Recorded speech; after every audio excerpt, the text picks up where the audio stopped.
Falsos profetas enganarão a muitos. Olha isso aqui. A gente viu que vai ter falsos cristos. Eu disse, pessoal, isso aqui é um tipo específico de falso profeta, que não tem muito nos nossos dias. Falso profeta tem um bocado. Até citei o nosso patriarca de Macedo. Mas aqui, aí o pessoal diz, mas isso aqui é só uma repetição, né, do versículo lá. Não!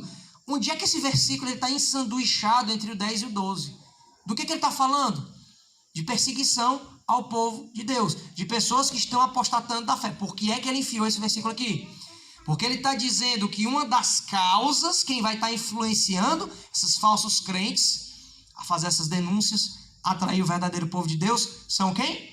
Os falsos profetas. Aí sim, é falsos profetas. Não necessariamente pessoas que dizem eu sou Cristo. Falsos profetas mesmo. E vão enganar a muitos. Então, não é a mesma coisa que os falsos cristos. Aqui está dentro desse contexto de perseguição e está falando, sabe daquele pessoal lá em Efésios 4,14, que diz assim, são como meninos agitados de um lado e para o outro, e levados ao redor por todo o vento de doutrina, pelas artimanhas dos homens, pela astúcia com que induzem ao erro. Esse pessoal que existe nos nossos dias. Pessoa que é igual uma folha numa árvore. Eu tenho uma nova doutrina, para que eu vou seguir? Eu sou um pastor YouTube, deixa eu falar uma verdade para você que ninguém nunca disse, que eu descobri. 2000 anos de cristianismo, ninguém disse, mas eu descobri. Legal, vou seguir ele. São essas pessoas, esses crentes perdidos no espaço, que já são enganados hoje. Você imagina quando a igreja não estiver aqui e quando você tiver falsos profetas pregando com muito mais intensidade do que fazem hoje. E hoje em dia é um problema, vai ser um problema muito maior. No futuro, são pessoas que não têm um sistema imunológico espiritual muito bom, porque são pessoas que não leem Bíblia. Por isso que não são denunciados da sua verdadeira condição. E essas pessoas vão estar presentes também durante a tribulação. Só que de uma forma, proporção muito maior. Versículo 12. E por se multiplicar a iniquidade, o amor se esfriará de quase todos. O que é iniquidade?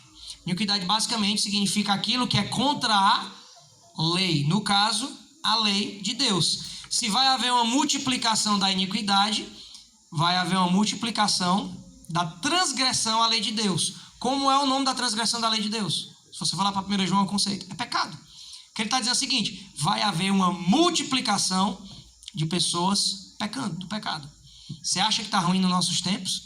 Vai piorar e muito, porque vai ter um elemento que não tá, já se encontra um pouco presente, mas que vai estar presente de forma total, que é o abandono de Deus. Vai lá em Romanos 1. Você vai ver uma escadinha. Primeiro o povo começa com idolatria, substitui Deus por outras coisas, depois vem uma revolução sexual, começam a cometer fornicação, torto e a direito, depois vem a revolução homossexual, lembra alguma coisa? E vai ter gente apoiando essa revolução homossexual. Aí no final dos versículos lá, ele vai falar de uma série de pecados que parece que você está lendo no jornal de hoje. Só que multiplique isso à 10ª potência, que acontece nos nossos dias. Vai ser o que vai acontecer. E lá em Romanos 1, tudo aquilo está acontecendo por quê?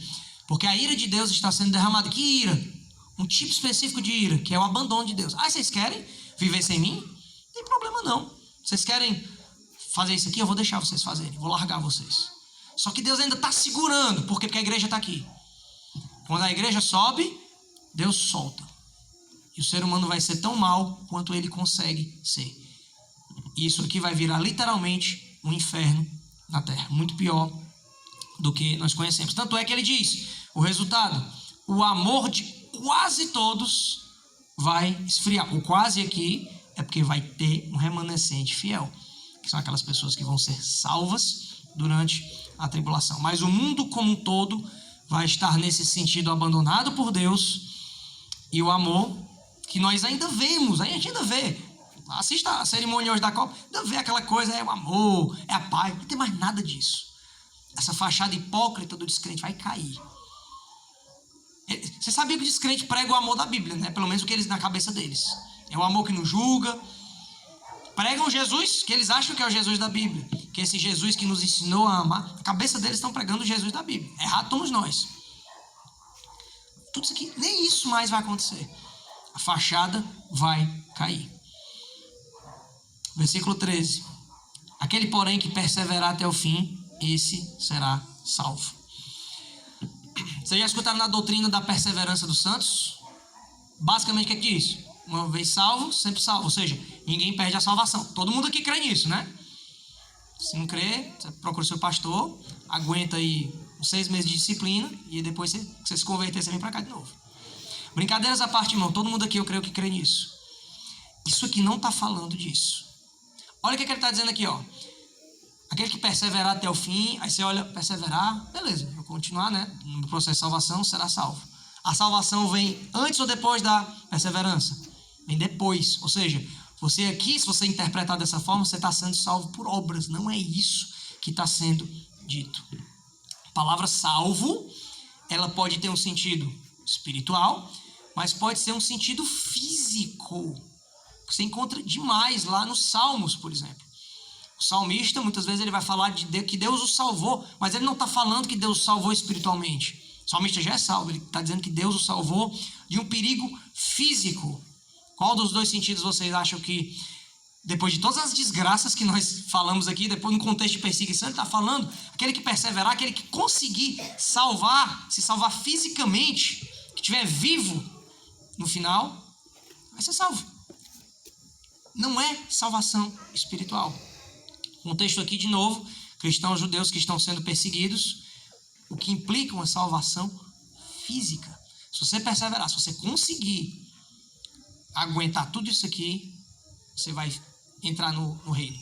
Porque aqui o contexto aqui é exatamente o de Mateus. Em Mateus 25 ele vai falar de pessoas que eles suportam de alguma forma todos esses julgamentos, chegam vivos no final da tribulação, aí eles vão ser realmente salvos. Em que sentido? Não espiritualmente, fisicamente. Eles vão estar vivos no final da tribulação. Isso fica mais claro quando a gente pega uma passagem paralela lá em Lucas. Lucas 21, 17, 19 diz o seguinte: de todos sereis odiados por causa do meu nome. Mesmo frase que ele usa aqui. Contudo, não se perderá um só fio de cabelo da vossa cabeça. Isso aqui é salvação espiritual? Não, é salvação física. Aí, se você é esperto, você vai ver que eu talvez tenha deixado o resto do versículo de fora, que é o seguinte: é na vossa perseverança que ganhareis a vossa alma. Opa, tá aí, tá errado. Tá falando aqui de alma, só pode ser um contexto espiritual. Irmãos, essa palavra no original, ela pode ter o significado também de vida física, que aqui é o que melhor cabe. Do contrário, a Bíblia estaria ensinando a salvação por obras. Então, em suma, o que esse versículo está dizendo é que os crentes que sobreviverem até o momento da segunda vinda serão fisicamente resgatados por Cristo e preservados com vida para entrar onde? No reino. Porque a perspectiva toda é de reino, que será estabelecido após a tribulação. Aí você diz assim, mas esse versículo não tem tanta importância para nós, mas pode ter certeza que ele vai ter para aqueles que estarão vivos naquela época. E aqui nós chegamos finalmente no nosso versículo. Versículo 14. E será pregado este evangelho do reino por todo o mundo, para testemunho a todas as nações. Então virá o fim. O que você acha que está acontecendo aqui? Aqui claramente é a conclusão da grande comissão. Que detalhe, não tinha sido dada ainda. Onde é que está a grande comissão? Mateus 28. Por que ele está falando disso aqui? Porque quem vai concluir a grande comissão não é a igreja. A grande comissão foi dada à igreja, foi iniciada pela igreja, vamos dizer assim, até o meio, somos nós que somos responsáveis, mas não vai ser concluída. Essa frase ela tem um contexto escatológico, mas não custava nada ele dar esse incentivo lá em Mateus 28. Ele podia dizer, e o evangelho vai ser pregado e vai dar certo, vocês vão... Mas ele não fala isso. Pode procurar lá na grande comissão. Não, ele dá certeza que enquanto nós estivermos pregando o evangelho, ele vai estar com a gente. Mas ele não diz lá que vai ser até o final. Até a consumação dos séculos. Está falando lá da presença dele conosco. Mas perceba o seguinte: se a igreja é arrebatada como nós cremos, acabou. Não tem, a não ser que você ache que a grande comissão vai ser concluída conosco. O que não bate com esse versículo, porque esse versículo nós já estamos ali quase entrando na metade da tribulação. E aqui a grande pergunta que vocês devem estar fazendo desde ontem: afinal, quem é que vai pregar para esse povo? Quem é que vai pregar? Se a igreja não vai estar aqui. Eu queria fazer uma observação para vocês. A igreja não vai estar aqui, mas a igreja vai continuar pregando para as pessoas. Deixa eu dar um exemplo para vocês entenderem o que eu estou querendo dizer. E aqui eu quero falar do legado da igreja, uma coisa que vocês nunca escutaram falar. Minha esposa foi a grande semeadora na minha vida. Ela pregou para mim quando eu era descrente, eu odiava crente, eu queria que os crentes tudo morressem. Era meio Paulo nesse sentido, não de inteligência, mas de odiar crente. E aí, a gente estava namorando na época, por uma série de razões, inclusive que eu era descrente, ela acabou o namoro, porque ela se converteu um pouco antes, meses antes, e corretamente não ia ficar com descrente. Evangelizou, rejeitei, acabou. E durante esse período em que eu fiquei afastado dela, eu já vinha lendo a Bíblia há algum tempo, mas foi quando eu intensifiquei minhas leituras, e foi quando eu fui salvo. Por causa do que ela tinha semeado, ela tinha pregado, e porque eu tinha uma Bíblia comigo. Lembra que eu falei ontem? A igreja vai, mas a Bíblia não é arrebatada. Não tem nenhum versículo que diz que as Bíblias vão ser arrebatadas. Como é que a igreja vai estar pregando? Você acha que até o último dia que a igreja estiver aqui, aquelas pessoas para quem ela pregou, não vai ter gente que vai ser salvo na tribulação por causa do que ouviu antes da igreja ser arrebatada? Você pregou para aquele seu parente, pregou, e foi arrebatado hoje. Aí o mundo começa a se esfacelar. Você acha que ele não vai se lembrar de você? Você acha que ele não vai se lembrar do seu testemunho? Da sua vida?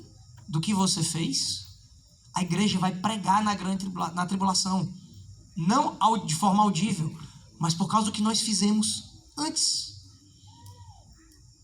E as Bíblias vão continuar lá. Eu fui salvo sem ninguém pregando naquele momento para mim. Mas eu fui salvo porque alguém tinha pregado para mim e porque eu tinha uma Bíblia. Mesma coisa com as pessoas da tribulação. Eu não tenho um versículo para provar, mas que dá a entender que muita gente vai se salvar assim que a igreja só não vai ser mais igreja. Porque as pessoas vão ter que entrar na tribulação e vão ter que ver, vão ter que sofrer para poder serem salvos. Aí tudo que a gente pregou para eles vai fazer sentido. Então, o legado da igreja, ele não cessa quando a igreja é arrebatada. Nós vamos continuar falando aos ouvidos das pessoas, mesmo sem estarmos aqui. É aquele legado que você quer deixar para os seus filhos, aquilo que você ensinou para eles. Você vai continuar falando para os seus filhos, mesmo que você não esteja mais aqui. E dependendo do legado, você vai ter filhos cristãos ou não. Você vai ter filhos no Senhor ou não. A mesma coisa a igreja. Vocês percebem que isso aqui não é desassociado da gente só porque a igreja não vai estar aqui? Porque o que nós fizermos aqui vai repercutir na tribulação mesmo que a gente não esteja aqui. Então, se nós não fizermos a nossa parte agora, menos pessoas vão vir a Cristo. Claro que Jesus vai levantar até pedra para pregar para elas, se for o caso, se elas forem eleitos. Mas se a gente fizer melhor o nosso trabalho aqui, se a gente de fato abraçar missões aqui agora, enquanto a gente está aqui, o nosso trabalho, o nosso evangelismo, a nossa pregação vai repercutir quando nós não estivermos aqui. Não se esqueça disso. A missão que a gente está fazendo aqui vai continuar em um determinado aspecto durante a tribulação. Então a igreja vai estar sim pregando de uma certa forma, ainda que não aqui. Mas isso não vai ser suficiente, como eu falei para vocês. Isso aqui, as pessoas não vão se converter por causa do que nós pregamos. E aqueles que a gente não alcançou, que é no ritmo da igreja, viu? Aliás, a igreja mesmo, séria, sem ser o catolicismo, começou a fazer missões lá para 1700 e alguma coisa. Nós não alcançamos todos os povos e nem vamos alcançar, porque como eu falei para vocês, nós vamos ser arrebatados. Quem é que vai completar isso? Adivinha? Os judeus. O contexto aqui é totalmente judaico. Por isso que ele traz a conclusão da grande comissão, antes de dar a grande comissão. Porque quem vai concluir não somos nós, são os judeus. Então ele dá a conclusão antes, porque o público que vai concluir a grande comissão, ele está falando com eles, que são os judeus. E depois, quando a igreja vai começar lá na frente, ele vai dar a grande comissão. Que não vai se iniciar com os judeus. Apesar de que os cristãos eram judeus. Então, e aí, quem é que vai Evangelização dos judeus. E você vai ver, por exemplo, Apocalipse 7,4, você vai ver o seguinte: então eu vi o número dos que foram selados, que eram os famosos 144 mil, que aqui o pessoal que não acredita no arrebatamento antes da tribulação vai fazer um bocado de conta esquisita, vai virar quase uma macumba numerológica aqui. 144 mil, pessoal, eles, lá no livro de Apocalipse diz 12 mil de cada tribo, 12 mil dessa tribo, 12 mil dessa tribo. Você não é judeu, a igreja não é Israel, nós não somos o novo Israel. Isso aqui são judeus, nação, 12 mil de cada tribo. Ah, mas como é que Deus vai... Deus sabe, Deus vai escolher 12 mil, e esses são 144 mil, que irão pregar o evangelho para outros judeus e para todos os povos da terra. Isso aqui é a elite missionária de Deus, não é a igreja. Lamento acabar com o seu ego. Por que eu sei disso? Hoje em dia nós temos muitos missionários na terra, muitos deles pregam a teologia da prosperidade, muitos deles extremamente mal preparados, alguns até de má fé. Temos excelentes missionários também, mas deixa eu pegar aqui a banda podre. O que eu quero dizer é o seguinte: de um bolo de missionários, nós temos missionários bons e missionários que não servem de nada, são imprestáveis para o reino de Deus. Não é isso que vai acontecer com esses quase 144 mil. Eles vão pregar o evangelho verdadeiro e perfeito e vão ser missionários irrepreensíveis. Cristo vai esperar até a grande tribulação para ele pegar a sua elite missionária. E se você tiver alguma dúvida, é só você ver lá como é que eles são descritos. Eles são descritos como irrepreensíveis. Não vai ter teologia da prosperidade, não tem como ter teologia da prosperidade em um contexto de destruição do mundo. Nós também vamos ter outro grupo pregando 2 testemunhas lá de Apocalipse 11, que vão ressuscitar em Jerusalém. Vai ser um arrebatamento visível, como, minha opinião, todos serão. Eu não vou entrar nesse ponto.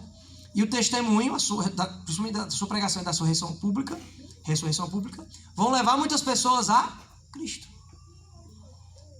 E tem outro grupo, na verdade não é grupo, que é só um. E esse aqui eu sempre, até hoje eu olho, eu vejo e eu não consigo entender, eu não me conformo com isso aqui no sentido positivo, porque isso aqui para mim continua sendo algo fantástico, vindo de filme, mas é o que a Bíblia diz. Apocalipse 14, 6, 8 vai dizer: vi outro anjo voando pelo meio do céu, tendo um evangelho eterno para pregar aos que se assentam sobre a terra, e a cada nação e tribo, língua e povo, dizendo em grande voz: temei a Deus, dai-lhe glória, pois é chegada a hora de seu juízo, e adorar aquele que fez o céu, a terra, o mar e as fontes das águas. Deus vai pegar um anjo para terminar a grande comissão.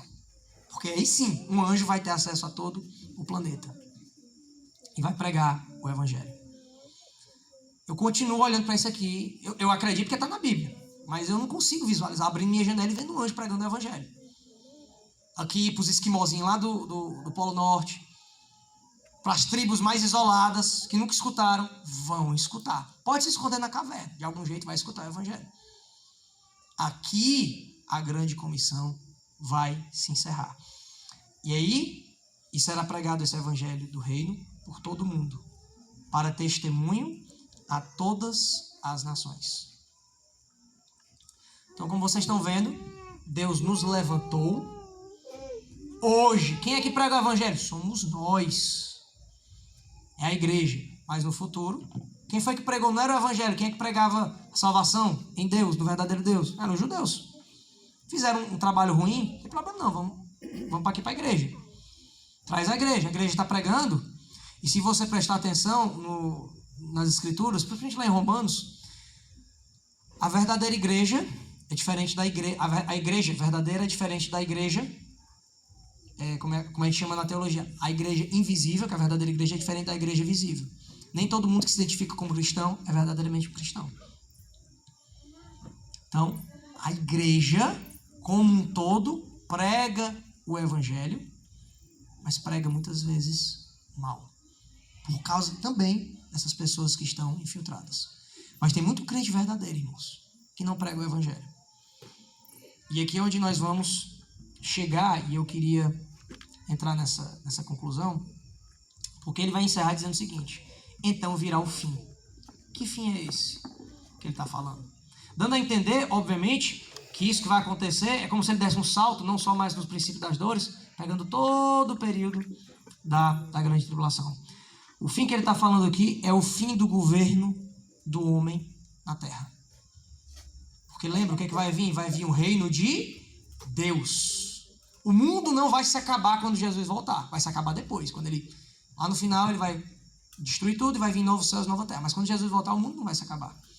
Vai estar bem surradinho, vai estar destruído, muito destruído. Mas vai haver uma restauração. Então o mundo não vai se acabar. Não vai ser o fim de todas as coisas. Mas vai ser o fim do reinado do homem. E aí é onde vai entrar o reino milenar. As pessoas voltarão a viver muito durante esse reino. Você vê isso no Antigo Testamento. As nações, todas as nações virão adorar o rei Jesus, que estará em Jerusalém. E a maldição até da natureza vai ser quase toda revertida. Só você vê lá em Isaías, o leão vai comer palha, literalmente, isso aqui não é alegórico. E o lobo vai se deitar junto ao cordeiro também. Tem várias outras profecias. As pessoas vão voltar a viver muito. Tem muita coisa acerca do reino milenar. E essa é a sequência. Esse é o fim do reino do homem aqui na terra, que vai ser seguido pelo reino de Deus. E aqui, eu não vou entrar nos outros versículos, mas do versículo 15, ele vai dar uma afunilada. Ele está falando para um público judaico. E agora ele vai afunilar mais, vai falar sobre a abominação da desolação, etc. Até que no 29, ele vai falar... 29 não, no 30, então aparecerá do céu o sinal do Filho do Homem, todos os povos da terra se lamentarão e verão o Filho do Homem. Vai falar da sua vinda. E depois no 25 ele vai falar do julgamento das nações. Então ele começa do princípio das dores, tribulação, vai até o final da tribulação. Óbvio que ele não dá todos os detalhes de Apocalipse, por isso que eu fui com os irmãos até lá. E tem muita coisa, por exemplo, ele não fala nada aqui das trombetas, das taças, nada, porque não é o objetivo dele.